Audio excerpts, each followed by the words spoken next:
கரூர் மாரியம்மன் கோவிலில் நடைபெற்று வந்த வைகாசி திருவிழாவின் நிறைவாக கம்பம் ஆற்றிற்கு அனுப்பும் நிகழ்ச்சியில் ஆயிரக்கணக்கான பக்தர்கள் பங்கேற்றனர்.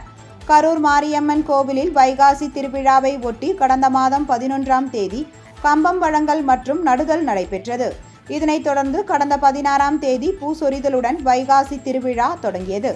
இதனைத் தொடர்ந்து கடந்த 26ஆம் தேதி முதல் நேற்று வரை பக்தர்கள் மாவிளக்கு, பால்குடம், அக்னி சட்டி, அழகு காவடி ஆகியவற்றுடன் வந்து நேர்த்திக்கடன் செலுத்தினர். 26ஆம் தேதி தேரோட்டம் நடைபெற்றது.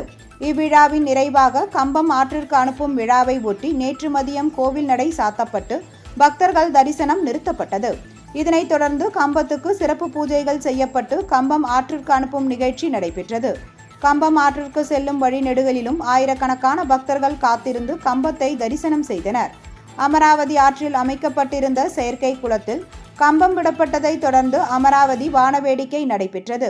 இந்நிகழ்ச்சியில் முன்னாள் அமைச்சர் செந்தில் பாலாஜி, மக்களவை உறுப்பினர் ஜோதிமணி மற்றும் சட்டமன்ற உறுப்பினர்கள், மேயர், துணை மேயர் உள்ளிட்டோர் பங்கேற்றனர்.